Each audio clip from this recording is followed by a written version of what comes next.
Dear student, this is chapter 4 from the diary of Annie Frank, and its writer is Annie Frank.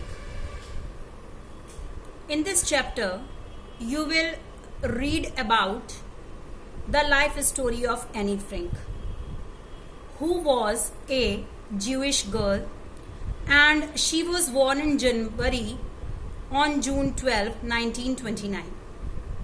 बच्चों, आपका ये chapter 4 है जिसका की नाम है एनी फ्रैंक, जिसको एनी फ्रैंक ने ही लिखा है।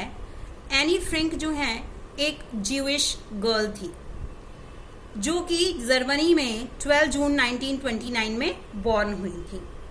She wrote while in hiding with her family, और उन्होंने, आप जो ये स्टोरी पढ़ रहे हो, इसको उन्होंने अपनी डायरी में लिखा था अपने पूरे फैमिली मेंबर्स से छुपा करके। किसी को इसके बारे में नहीं पता था। This story is published after her death in 1945। ये जो स्टोरी है 1945 में जब एनी फ्रैंक की डेथ हो गई, उसके बाद उनके फादर ने इस डायरी को ढूंढा और इसको एक टाइटल दिया, the diary of a young girl. ये एक स्टोरी है जिसमें कि एनी फ्रैंक की पूरी लाइफ के बारे में छपा है। Originally this story is published in Dutch language. अगर हम ओरिजिनल स्टोरी की बात करें, the diary of a young girl की, तो वो डच लैंग्वेज में लिखी गई है। But here you are studying in English, आप इसको इंग्लिश में पढ़ रहे हो। It is a translated version of that. ये जो है उसका ट्रांसलेटेड वर्जन है कि डच से इसको इंग्लिश में ट्रांसलेट किया गया है। That is why we are reading this, हम इसको पढ़ रहे हैं। So let's begin to read the summary of this chapter, कि इस चैप्टर में आखिर क्या बताया गया है। Summary: the need to write a diary. Diary लिखने की जरूरत क्यों थी?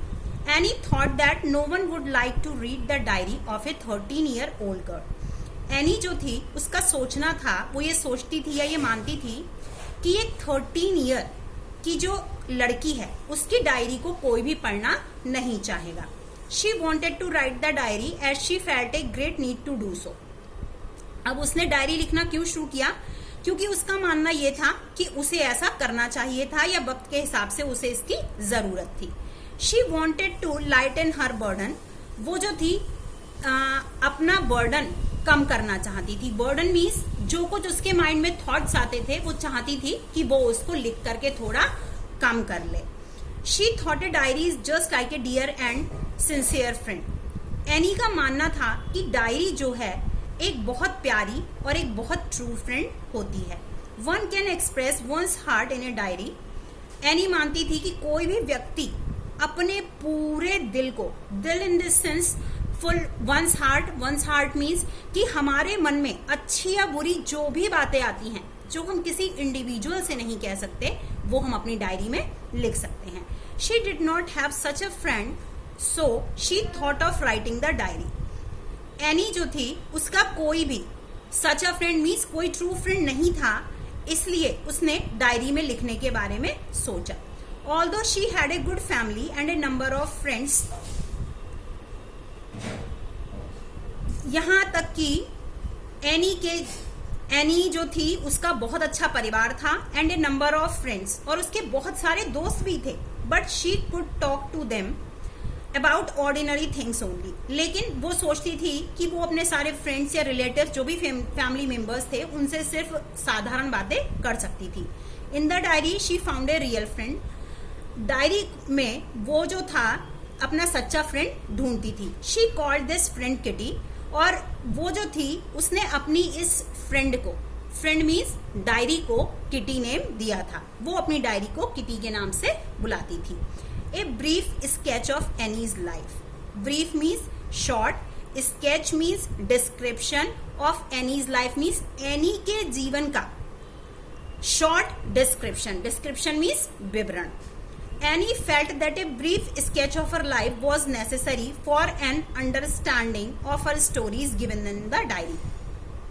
Annie का मानना था that a brief sketch of her life, कि जो short description है उसके जीवन का, वॉज नेसेसरी, बहुत जरूरी था, for an understanding of her stories, उसकी जो स्टोरी थी, जो कहानी थी, अंडरस्टैंडिंग मीन्स समझने के लिए, गिवन इन हर डायरी, जो कि उसकी डायरी में दिया गया था.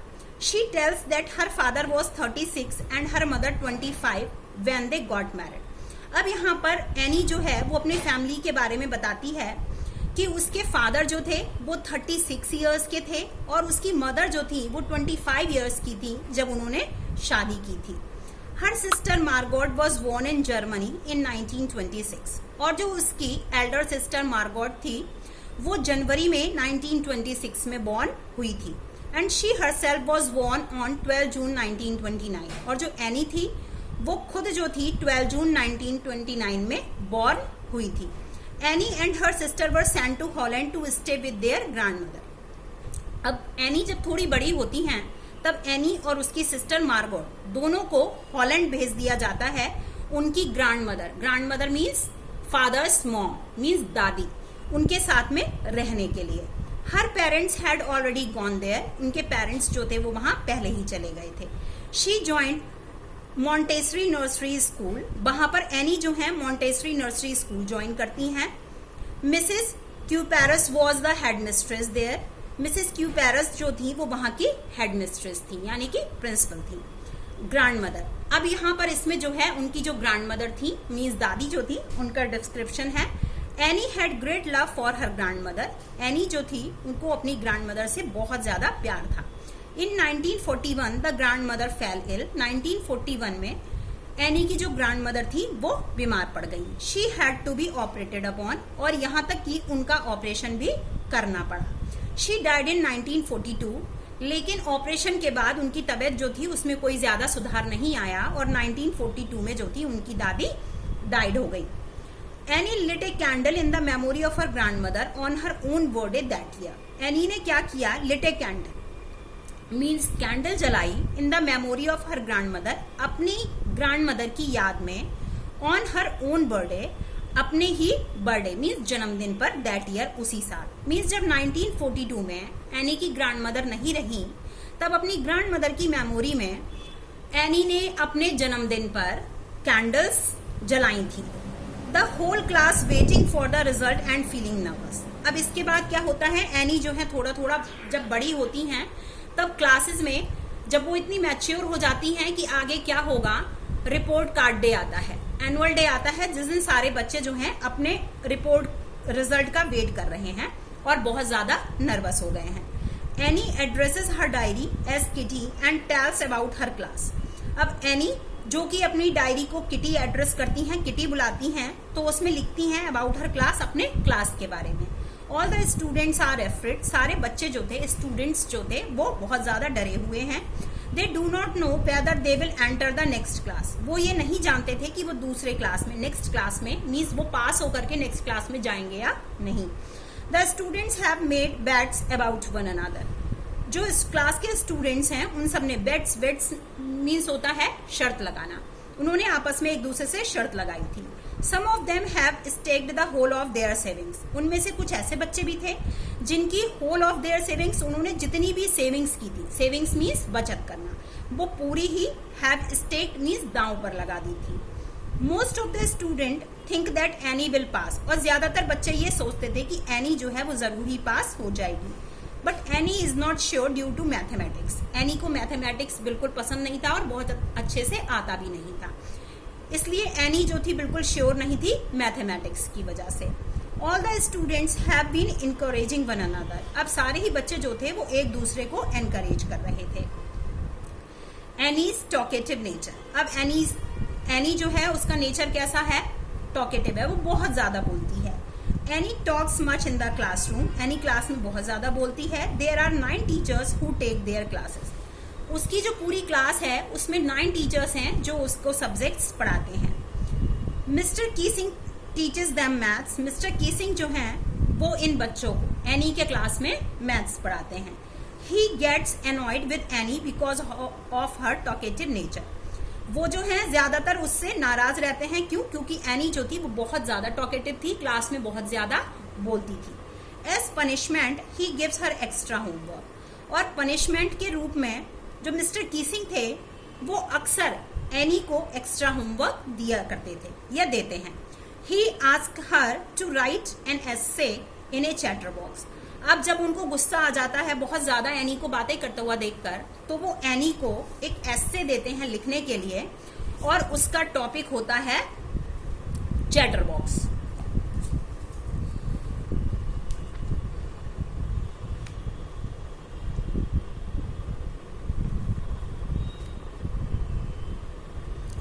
The essay. अब वो एसे के बारे में क्या सोचती है, उसे जो निबंध लिखना है उसके बारे में. Any completes her homework. Any अपना होमवर्क जो है वो कंप्लीट करती है, जो भी उसे होमवर्क मिलता है. Then she starts thinking about the essay. और उसके बाद में वो एसे के बारे में सोचना शुरू करती है.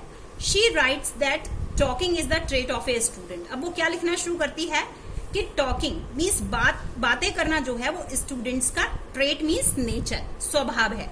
स्टूडेंट्स मीन्स जब एक साथ बैठते हैं तो बातें तो करते ही हैं. However, she would try to control her habit of talking too much. फिर भी वो सोचती है कि बहुत ज्यादा बोलने की जो उसकी आदत है वो उसको कंट्रोल करने की कोशिश करेगी. But she would not be able to do so. लेकिन वो ऐसा नहीं कर पाएगी because her mother too has the same habit. क्योंकि वो सोचती है कि उसकी माँ में भी ठीक यही हैबिट है, क्योंकि उसकी माँ भी बहुत ज्यादा बोलती हैं. She has inherited this trait from her mother. और उसको ये जो ट्रेड, जो नेचर है, जो हैबिट है वो अपनी माँ से ही मिली है. So it can not be changed. इसलिए इसको बदला नहीं जा सकता. The teacher reads the essay and laughs loudly. Teacher Mr Keesing जो है वो उसको पढ़ते हैं और क्लास में बहुत तेज से हंसते हैं. अनदर एसे. उस एसे को पढ़कर जो मिस्टर कीसिंग है वो सेटिस्फाई नहीं होते और वो एज ए पनिशमेंट उसको एक और एसे लिखने के लिए देते हैं. The teacher now asked her to write an essay on an incorrigible chatter box. अब क्या होता है, टीचर उससे कहते हैं कि उसे एक और एसे लिखना है और अब एसे किस टॉपिक पर लिखना है, an incorrigible chatter box. Incorrigible means without correction, एक ऐसा चैटर बॉक्स जिसमें कोई भी करेक्शन नहीं किया जा सकता. She wrote this. वो उस पर लिखती है. Mr Keesing did not say anything for 2 more lessons. Mr Keesing जो हैं वो उस एसे के बारे में कुछ भी नहीं बोलते हैं. Then he asked Annie to write on quack quack quack said mistress chatterbox. अब क्या होता है, उसके बाद जो मिस्टर कीसिंग हैं वो एनी को मिस्ट्रेस चैटरबॉक्स बुलाते हैं और उसको एक और एसे देते हैं और उसका टॉपिक क्या है, quack quack quack. The class laughed. पूरी क्लास जो है वो बहुत तेज से हंसना शुरू करती है. Annie could not think of some new ideas on the topic. अब एनी जो है, अब जो उसको टॉपिक मिला है उसके बारे में बहुत अच्छे आइडियाज उसको जो है वो समझ में नहीं आ पाते, वो नहीं सोच पाती. Her friend Sanne offered her help. उसकी एक फ्रेंड होती है सैन, जो कि उसकी हेल्प करने के लिए उसको ऑफर करती है, उससे कहती है कि वो उसकी मदद करेगी. Mr Keesing was playing a joke on her. Mr Keesing जो है उस पर एक जोक मारते हैं. But Anne was sure to make it a joke on him. लेकिन एनी जो है सोचती है कि डेफिनेटली वो अब उन पर एक जोक बनाएगी. Help by her friend any wrote the essay in the form of a poem.